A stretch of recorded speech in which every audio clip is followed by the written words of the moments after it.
So good afternoon, good morning, good evening, everyone. My name is Sam Wong from the admissions office at the Hong Kong Baptist University. I'm very happy to be here today with Dr. Mark Boone from our Faculty of Arts, who will be discussing with us, exploring with us, how to always be happy. Now, before I pass the time to Dr. Boone, just a few house rules. Feel free to write your questions in the chat box or in the Q&A. And Dr. Boone will may try to look at it during the webinar. We will also have a Q&A at the end of it. And at the end of Dr. Boone's presentation, I will give a short admission talk about HKBU. And that's when you can ask questions about requirements, programs at HKBU. Okay, now without further ado, I'll pass the time to our speaker today, Dr. Mark Boone. Thank you, Dr. Boone. Of course, and thank you everyone for coming. Just a moment while I try to make sure I'm okay with the way all my Zoom controls are organized. All right. How to always be happy. Let's see. Oh, I'm sorry. I didn't get this quite set up. There we go. The subtitle, What Does Desire Have to Do with Happiness, is what I really want to talk about. It's the topic that, I don't know, it's the topic that grabbed me in grad school. And I wrote my dissertation on the subject. Well, on some aspects of the subject, but one in particular. So let's begin, please, with these questions. And I want to hear from the audience on these questions. You should be able to use any of these three options. I guess maybe I could, of course. Maybe I can copy and paste the URL into a Zoom chat box. But you also, I hope, can view the QR code or go to menti.com and use this code.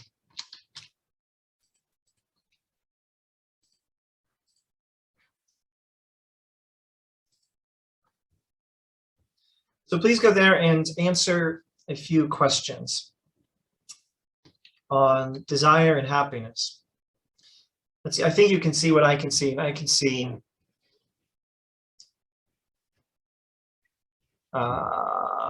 two people have answered. Three have answered. I should have given more options now that I look at the screen.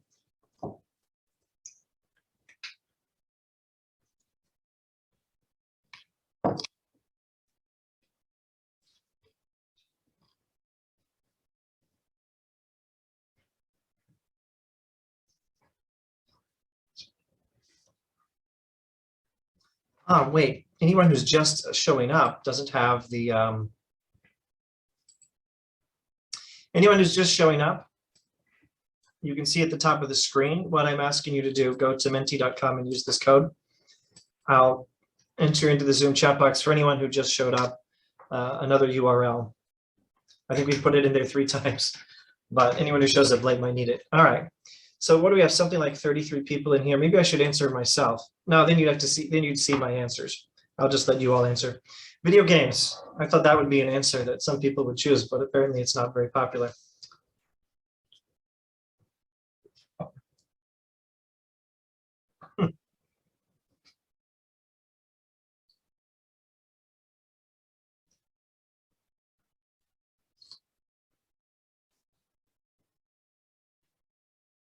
Wow.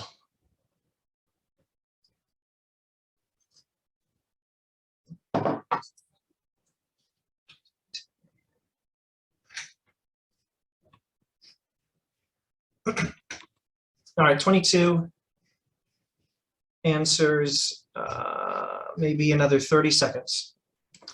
I actually expected more on the physical pleasures answer.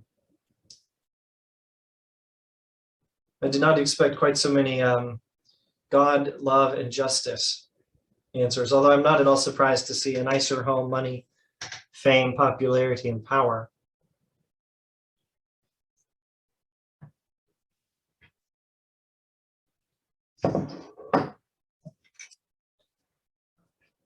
16, 7, 16,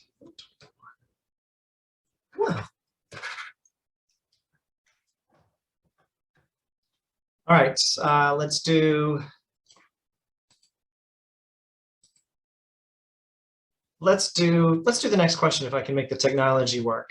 Maybe 10 more seconds for 1 or 2 more.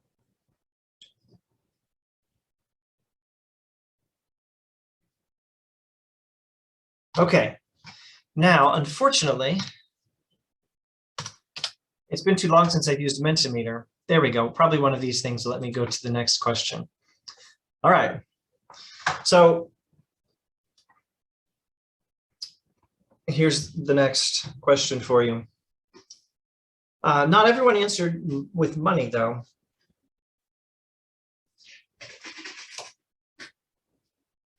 So if I'd known there would be so many answers for love or justice, maybe I would have asked, can we have control over justice or money, or over justice or love? But at least this is the right sort of reflection for the 17, was it 17 or so answers for money?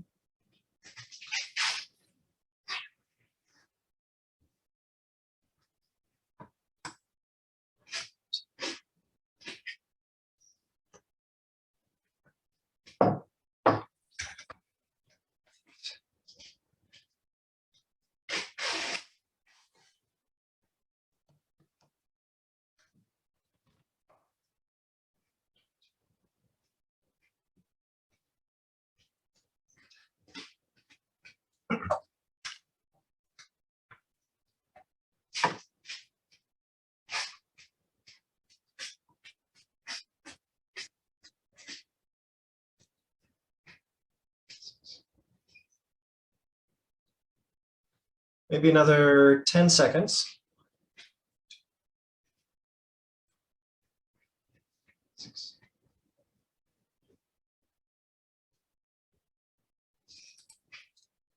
So, what do we need in order to be happy? The most popular answer was love. Some suggested God or justice, but power, fame, popularity, money, and a nicer home, and even video games, someone answered video games, do get some interest. How much control can we have over how much money we have? Can it be complete control? Most of us say no. What about fame and popularity? How much control can we have over that?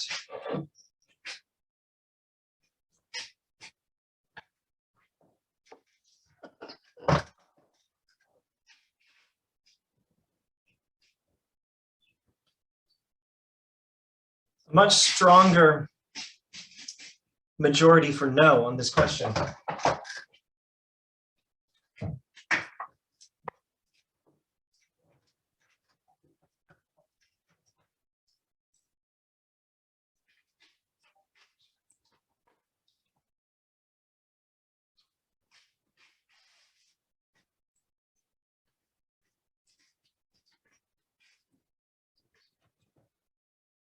Maybe 10 or 15 more seconds.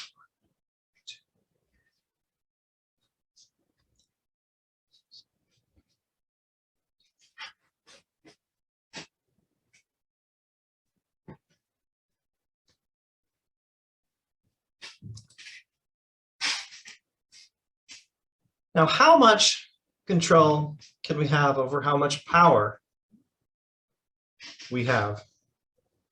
Actually, that's not the question on the screen. Can we have complete control over how much power we have?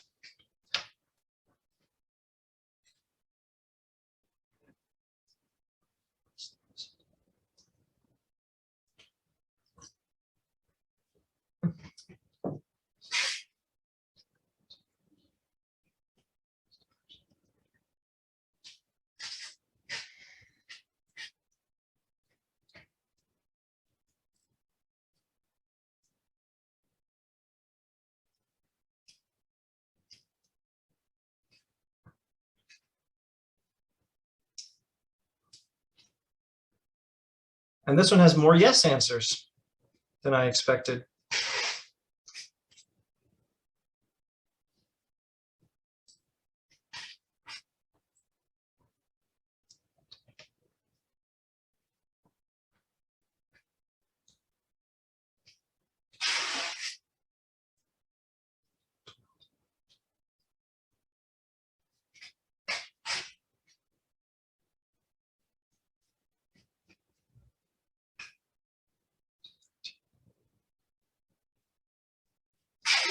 Maybe another 10 or 15 seconds.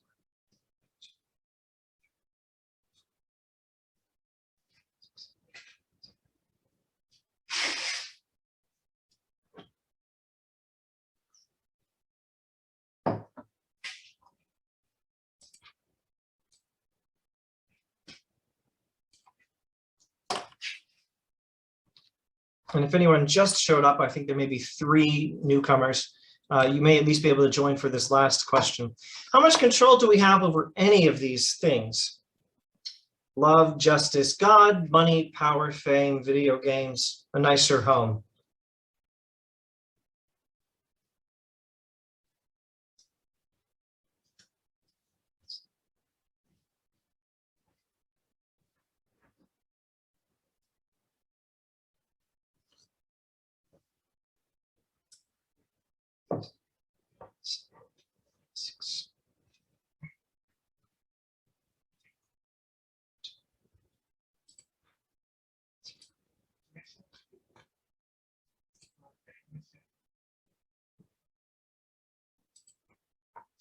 Now, if these things are the things we want to be happy, then, well, let me rephrase. If these are the things people need to be happy, well, I don't even know, how should I phrase this? If these are the things we want in order to be happy, if these are the things we desire, that we cannot be satisfied if we don't have them. If we desire something and don't have it, we're necessarily left unsatisfied. If these are the things we want in order to be happy, then what we really need is lots of control over lots of them, or at least a lot of control over whichever ones we have opted to pursue. A lot of control over several of them might be almost enough, but we really want, I think, if we're going to be really happy, wait a minute, let's control over lots of them. Yes, that's what we want. That's what we want. We want lots of control over lots of them. A little control over a couple of them, that might not be enough, but that's the majority answer so far. What we really need is lots of control over lots of them, or at least a lot of control over several of them, and then we have to choose the right ones, the ones we can have control over. Otherwise, we won't have what we want out of life, and we'll be left disappointed. So that is, I think that was the last slide, actually, on this Mentimeter. So let's go back to the PowerPoint. So thank you for your responses to these questions. And actually, I'm going to try something else. I expected this would happen when I tested this on my computer. It did not want to play the video in PowerPoint. So let's play it here. Socrates, in the beginning of Western philosophy, the philosopher Socrates is interested in this topic. What follows is a typical Socrates conversation, the sort of thing you can find in the writings of Plato. Socrates observes that all the young people of Athens are interested in achieving money or power or fame, or sometimes physical pleasures, sex mostly. Not that much different from what a lot of people are pursuing now, probably all the time, most societies. Many of us, or most of us, are pursuing the same things: money, power, or fame, or physical pleasures. But he wants them to ask themselves, before they spend their lives chasing after these things, whether these are the things that will really make us happy. Hello there, Glaucon. How are you, old buddy, and what are you up to this afternoon? I'm doing well, Socrates, and since I want to be as rich and powerful as possible, I'm busy investigating the best way to make that happen. Come now, Glaucon, are you sure that all this money and power are good for your soul? I don't know if they are good things, but I know that I have always wanted them. Well, shouldn't we find out if they are any good first? I mean, shouldn't you investigate whether money and power will make you happy before you spend your life chasing after them? Wow, I never thought about it before. I suppose I should look into it. But don't you know whether they are any good, since you are so very wise? It beats me, Glaucon. I never knew what was good for the soul myself, though I always wanted to know. Well, maybe we can go ask someone else. I agree, but look here. If we want to know the good for a horse, to whom will we take our question? To a stable master, I suppose. Or if I want to learn how to take care of my car properly, whom would I consult? That is an easy question. You would consult the auto mechanic. And what about when we want to know the good for the human body? We would talk to a doctor. More specifically, say we want to learn how to care for the kidney. We could go to a urologist, I suppose. Or we might go to the nephrologist. Even better, Socrates. So it seems that, in every case, when we want to know what is good for something, we go to the person who is an expert in that something. So it seems, Socrates. So, since we want to learn what is good for the human soul, whom will we talk to, and who will answer our question for us? Great Scott, Socrates. I have no flipping clue.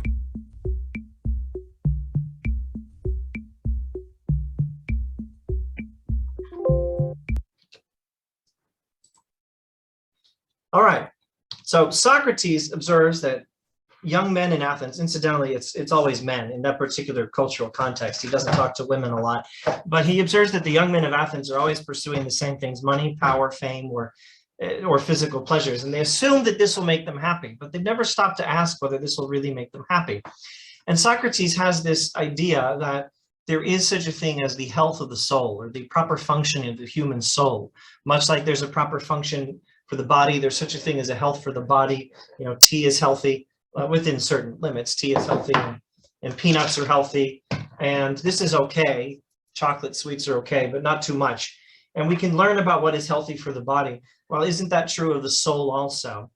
And he pursues wisdom on these questions, though Socrates himself doesn't necessarily find any wisdom. He might, but he never seems to admit that he found any wisdom, at least not very confidently. But he asks these questions, which is a heck of a start to ask questions like this. Here's a slightly more detailed list of what people want. We want money. Lots of you answered money. I wonder if I can go back and, there we go.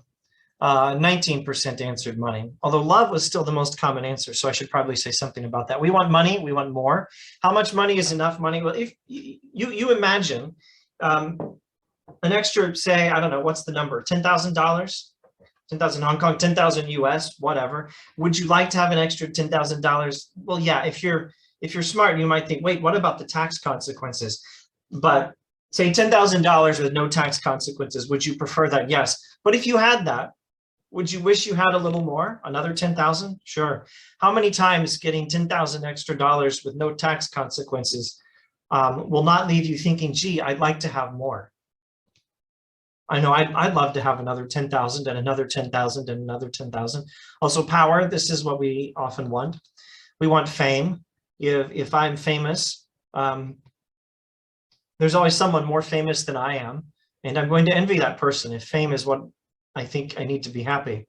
Popularity, same thing. And physical pleasures. I'm fascinated that no one gave the sex, drugs, or physical pleasures answer. That's fascinating, but I think a lot of people want this and they think it's a large part of their lives. And of course, health, which is a good thing, and we'd rather avoid death. We don't want to die. We don't want people we care about to die. And we want a more just society. And how many of you answered God? 11% said God, and 26% said love. So how much of are these things within our complete control? Now, if we actually talk about God, what was that? It was 11%. If we talk about God, things get complicated. People write books about this. Actually, I write books about this. But God's not in our control either, but that doesn't mean God's not a stable object of desire. That's something some books talk about. But love, was it 26% answered love? And then all these other things, love and money, power, fame, popularity, physical pleasure, health, no death, justice. I don't think any of these things is within our complete control. Love always involves some relationship with someone else. So the other person, the someone else is part of what we want. And then there's money. Well, money's not in our complete control. If you had enough money, you would have to do something to keep it safe, wouldn't you? You have to protect it from thieves. You also have to protect it from inflation. Right now, inflation is just terribly bad. And you have to protect your money from the stock market crashing sometimes if your money's in the stock market. Or you have to protect your money from the government who wants it with taxes or others. So you have to pay people. You have to pay bankers and lawyers and investment people at the investment corporations, Vanguard or Fidelity or those are the American ones. I don't know if they're here. My brain's freezing. Whatever is that Hong Kong investment company, Invesco, I think that's the name. You have to pay those people and the lawyers and the accountants. You have to pay the bankers. You have to pay all these people to keep your money safe. So you don't actually control your money. The more money you have, the more you need other people to help you control it. Maybe you're better off than the rest of us who don't have enough money even to hire an accountant or to need an accountant, except maybe when we have to do our taxes. But the more money you have, the more you might find you have limited control over it and you need help from other people to control it. Similarly with power and fame, you always need someone else to help you keep the power or the fame that you have. So if we want these things that we can't control, we have this problem. When we want what we do not have, we're likely to experience disappointment. We want more. We want more money. We don't get it. We're disappointed. We want love. We don't have it. We're disappointed. We want justice. We don't see justice in the world, so we're disappointed. We want to avoid death. And if we think about it, we know there's about a 99.99999% chance we're going to die. You can add a few nines there. And maybe you could just simplify and say 100% chance in a certain number of years, you're dead. You're not getting out of here alive. Here being life. No one gets out of life alive. And someone you care about has already died. And if that person has not already died, well, soon enough. Soon enough, if it's not you, it will be someone you care about. Let me phrase that more directly. If it's not someone you care about, if you haven't already lost a sister, a brother, a friend, a parent, a grandparent whom you care about, you will. You will.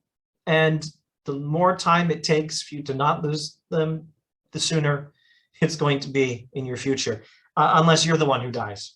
So there's that. And when we don't get what we want, we experience dissatisfaction and frustration. When our desires are not satisfied, that seems to be the inevitable result. And when we get what we want and lose it, well, then we're not happy about that either, are we? Then we experience grief. We mourn what we lost. Someone we cared about died, and we're sad about that. Or we lost something else we had. You lose your job, you lose some of your money in the stock market, or you keep your job, you keep your money, but inflation is making your money worth less all the time. You're not happy about that. Or if you're reflective, if you're thinking about these things and you have what you want and you're still keeping it, you know you could lose it. So maybe you have anxiety because you're afraid you're going to lose it, because you know you're going to lose it.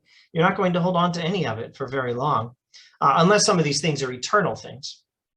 But by the time we're thinking along those terms, we're already thinking about religious issues. So actually, that's one possible way out of the situation. This, though, is the situation. We could call it the problem of desire. This problem is that we want what the world will not give us. And this means we have great difficulty being happy, or at least being as happy as we would like to be. And so we experience disappointment, frustration, dissatisfaction, or we experience grief, or we experience anxiety, or more likely we experience one or more at a time, all of these things. So that's the problem of desire, and that's the single biggest thing that some traditions are trying to solve. And when it's not the biggest thing, it's at least an important thing that some of these traditions are trying to solve. Hang on, oh, I see. There's an interesting question and answer. I think I may just see if I can type an answer. I'll see if I can type an answer if my brain operates at high enough capacity. So which traditions are trying to solve the problem of desire? Very centrally, I would say two that come to mind first: Buddhism and Stoicism. One Western tradition, one Eastern tradition, both very old traditions, are directly focused on the problem of desire. But we also have things like Hinduism. I think that's a picture from the Bhagavad Gita. Hinduism and Taoism are concerned with this situation. So is Epicureanism in ancient Western thought. And Platonism is concerned with that. Here's the philosopher Plato. Medieval Christian philosophy is concerned with that. Here's a book in medieval Christian philosophy, and I grabbed it off my shelf because I was thinking Boethius, that's the name of this particular Christian medieval philosopher. Boethius is really good at pointing out all the reasons that you cannot control things like money and power and fame and physical pleasures, all the constant threats to these things that we want.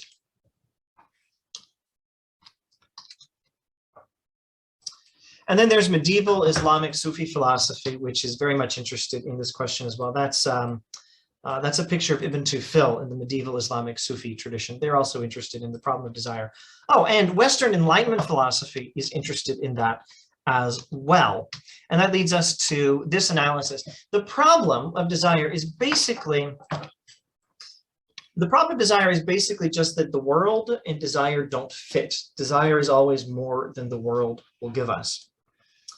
And so that means there's two ways we could try to fix the problem. Desire doesn't fit the world. So we can try to change the world, or we can try to change desire. We could change which hand was desire, which was the world? Desire and the world don't fit. Let's say this hand is desire. This is the desire hand, this is the world hand. If desire and the world don't fit, we could try to change what we want so that we can then have what we want, or want what we can have. Or we could try to change the world so that then we can, again, what one we have, but by changing it so that we can have what we want. We want something we can't get, or at least not reliably get. So we could change it so we want something else, or we could change it by trying to change the world so that what we want is what we get from the world. And before I go back to those traditions and which perspective they go, before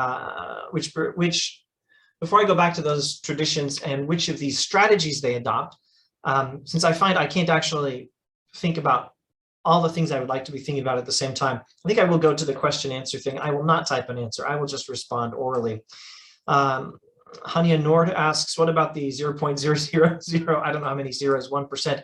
So this is referencing when I said something about the chances that you're going to die. Oh, I'm just leaving open the religious option. Those of us who are in the Abrahamic traditions tend to think that at some point death stops. Not that you die and then death stops, although that is a thing also, the bodily resurrection in Abrahamic religion. But no, I'm talking about the last generation before Jesus returns. I think that's in Islam and Christianity. Judaism naturally would have a different perspective, but at least in Christianity and Islam, the last generation before Jesus returns might not actually have to die. So other than that option, or maybe these options that are still for now only science fiction scenarios, transhumanism, upload your consciousness into a computer, these sorts of things. Other than these still science fiction possibilities and religious possibilities, there's pretty much a 100% chance of death. So if I hesitate to say 100%, it's just because I'm being philosophical and thinking, hey, there are other theories out there. Would it be better to call these religions rather than tradition? I don't know, maybe. I think it depends on the tradition. Some of them are religions. What were we talking about? I suppose we're looking at this. These are not all religions. Some of these are philosophical traditions, some are religious traditions, some also are, at least to some extent, traditions in political theory. So it's complicated. But every one of the ones on the screen right now, Hinduism, Buddhism, Taoism, Stoicism, Epicureanism, Platonism, medieval, Christian philosophy, Sufi philosophy, Western Enlightenment philosophy, all of them is a philosophy or a religion, and sometimes both. Now, the approach of changing our desires so that we can have what we want, and changing the world, so changing our desires so that we want what we can have, and changing the world so that we can have what we want. Both approaches are actually totally correct, at least sometimes. So you're not a baby anymore. When you were a baby, or possibly certain, a child of a certain age, looking at, for example, a piece of chocolate, you wanted what you wanted it now. And if you didn't get it now, you totally freaked out. You would say, "Ah!" until you got what you want. That's what babies do. Babies want what they want immediately. And as we mature, we learn to start wanting things in a more orderly fashion. We adjust our desires to circumstances. We want food. We learn to wait a little bit. We adjust our desires to the circumstances in the world. But you also really have to change the world to satisfy certain of our desires. The polio vaccine is my favorite example of this. We really want to not have any more problems with polio. That's a really good desire to have. And it turns out you can actually satisfy this desire. And we're this close to eradicating major polio problems. Actually, maybe not. It's complicated. But we're this close to eradicating.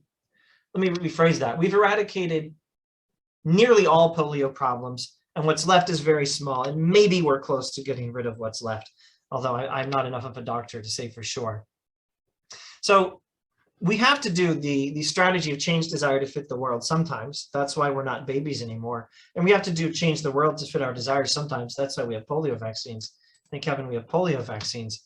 But what are the proper spheres of these two strategies? Are we supposed to do 90% change our desires and 10% change the world? Or is it 10%, 90%, or 50-50, or something else? These are the real questions. And which should be more emphasized? And also, how do we fix the world properly? And how do we modify our desires properly? We've had some wonderful success lately with global reduction in poverty rates and massive global success in polio reduction and some other things, but we still have some really serious problems in the world. The world doesn't seem to want us to fix it. And how do we go about still fixing it? And how do we modify our desires? That can be difficult. It can be very difficult to modify your desires, especially in some cases. Anyone who's ever had the slightest addiction to anything knows about that. These are the issues that make big differences between these thinkers and traditions. Which should be more emphasized, and what are the strategies we use to fix these things? Oh, and one other difference, which I'll get to in just a moment. If you can give a thorough answer to all these questions, then you'll have a thorough philosophy of desire, or theology of desire, or maybe a psychology of desire.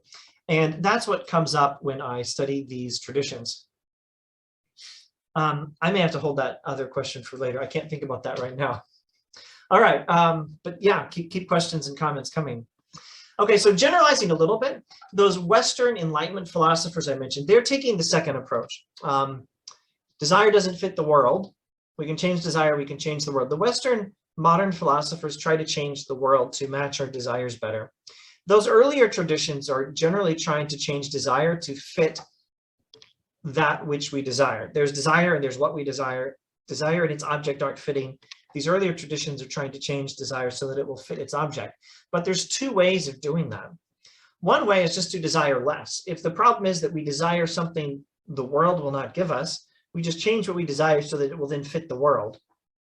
Those Western Enlightenment philosophers are trying to change the world to fit what we desire, but you could try to change what we desire to fit the world. But there's another strategy that comes up in a lot of those traditions, which is, well, maybe we should just skip the world. The problem is desire is too big. The world is too small. Desire is for something stable or something we can control. And we can't control everything in the world. And the world is not stable.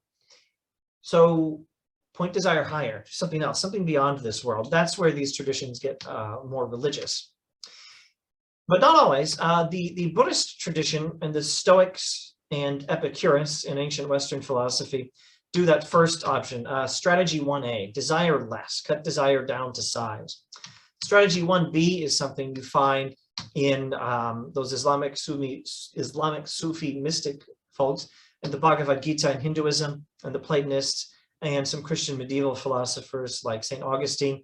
And also I find C.S. Lewis a much more recent character, but one who spent a lot of time reading people like Augustine and Plato.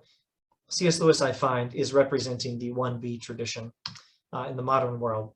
Oh, there he is.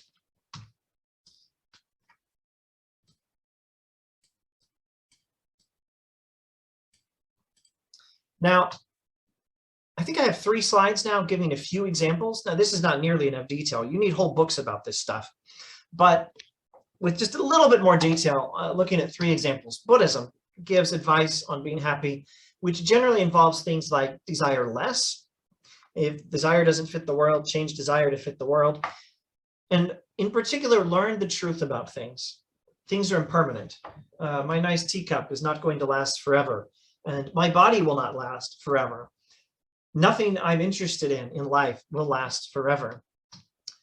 And if I can learn to accept this truth, I can also learn to not desire what I cannot expect to have. So Buddhism focuses on all the suffering of illness and death and everything else, and learning to end this suffering by learning to accept the truth about the way things are, in particular these truths, and learning to not desire these things that we cannot achieve, or not desire to keep that which we cannot keep, or not desire to have that which we will never be able to have. And then there's still that issue of how do you change your desires? I occasionally, I think I've had students in their reflection assignments say,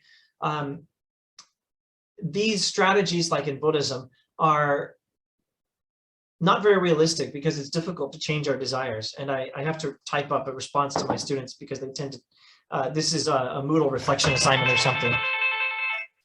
That's my reminder to myself to try to stop talking quickly because I've been going for about 35 minutes already. Okay, my students will say something like, it's not very realistic because it's too hard to change your desires. And I have to type up, yeah, they know. Buddhism knows it's difficult to change your desires. That's why you spend a lifetime with mindfulness and these other practices that are meant to help us achieve both this understanding and this acceptance. Stoicism is similar, but let's briefly mention Descartes. This is one of those modern Western Enlightenment philosophers try to change the world to fit our desires. He says we have to rethink what knowledge is and how we can get it. He writes some delightful books on this topic. He is aiming to place science on a solid foundation, which he thinks will give us a chance to use science to change many things in the physical world and eliminate a lot of disease, extend life, not permanently. Descartes still recognizes sometimes you have to modify your desires to fit the world. There's no escaping death, Descartes says, but you can still have the world satisfy most of our other desires. We can invent technologies to fix things. And I almost want to scroll up all the way to the polio vaccination. It was not Descartes' idea to make a polio vaccination in the sense that he probably never knew what viruses were, but it was absolutely Descartes' idea 500 years ago, maybe, 1630 something, I think, was when he wrote one of his books. So whatever the math comes out to, a long time ago, 400 years, Descartes' idea was to have polio vaccinations because he wanted us to invent an unlimited number of useful technologies to change the world, to get rid of our problems with disease and suffering and poverty. But you still have to accept death. Descartes recognizes you can't change everything. So Augustine, medieval Christian philosopher, says happiness comes from enjoying what is good. And the ultimate good is God. So the ultimate happiness would come from enjoying God. So the solution to our problem is sometimes change the world to fit what we desire. Augustine would certainly support polio vaccinations, I think, and sometimes change desire to fit the world. Learn what babies learn when they mature. Learn to not desire food that you want immediately, or very small 2-year-old children screaming for candies. Adjust your desires to the world sometimes, but Augustine's main emphasis is redirect desire towards a higher reality, towards God beyond this world, because that's the ultimate goodness that will satisfy. But it's also a very practical, I could almost say humanistic ethic, which is to say only that it's focused on human beings. The emphasis is love God, but also love other people. The biblical ethics, love God and love your neighbor, where your neighbor actually refers to everyone, as Jesus explains in the New Testament in the parable of the Good Samaritan. This is what Augustine emphasizes. And this is his prescription for the happy life. This is the topic that hooked me, that I wrote my dissertation on. So I'm writing my third book on Augustine's strategies for healing our broken desires, but also converting them to God. Now, in conclusion, if I can talk quickly enough without talking too quickly, how can we always be happy? We have to find what we cannot expect to control and learn to accept it. I don't think there's any alternative to that if we want to be happy. I'm oversimplifying a little bit, but we don't have time. As a general rule, what we cannot hope to control, learn that you cannot hope to control it, accept it. But also find out what we can change and work on changing it. There are some things we can change, and that's good. But also the third approach, 2A, 1B, 1B, I think it was. Find out what other greater things there are that will not leave us disappointed, to learn to desire them.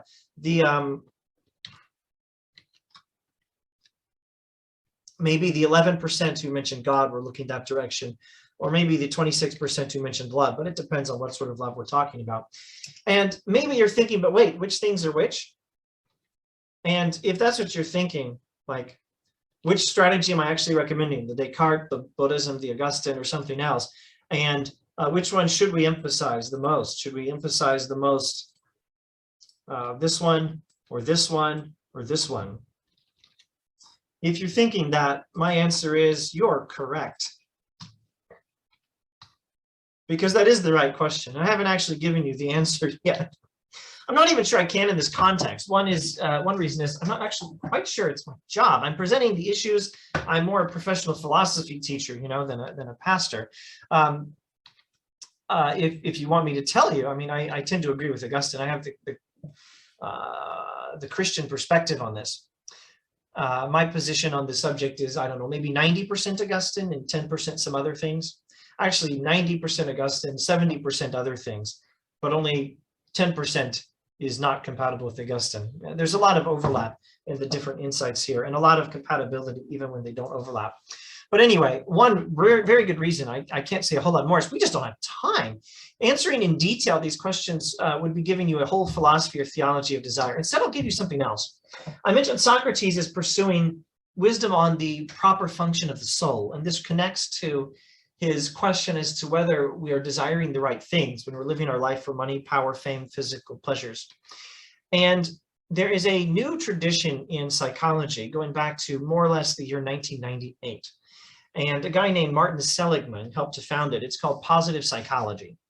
So I've already mentioned some of these philosophies of desire and some of these theologies of desire. And I also now want to mention Confucianism that I haven't mentioned yet, and positive psychology. And I want to say that there are some very interesting things that get very strong support from some or from all of the major theologies of desire and philosophies of desire, and also some major theories in ethics like Confucianism, also some other things like Aristotle. And these are big words. We don't have to talk about utilitarianism, deontology, but they're major theories in ethics, and let's leave it at that. And also things that get very strong support from positive psychology with people like Martin Seligman. Here are some of those things that seem to turn out to be very important to happiness and a part of this, or at least a very closely related issue to this desire question. Human rights are important, but so are human responsibilities. Don't neglect your responsibilities to your community. I have a list here of different communities, or maybe I should say different levels of community. That's the wrong color. I really should be using maybe green or something. Family, friends, church, school, club, team. Some of these are at the same level. I just don't know what order to put them in: neighborhood, city, country, world. We have community at different levels, and we have different responsibilities to different levels. But don't neglect your responsibilities, and try to figure out what precisely they are. And the golden rule is crucial. Do to others what you want them to do to you. Do not do to others what you want them not to do to you. And it turns out virtue is terribly important. Here's a list of some of the major virtues. This largely comes from the Western philosophical and theological tradition, where they talked about wisdom, courage, justice, and moderation. This also, though, comes from Confucianism, where they talk about courage, justice, and humanity. And I have here this term. I want to say in Guangdongwa it's yan. I think it's a tone 4 in Yotping, yan.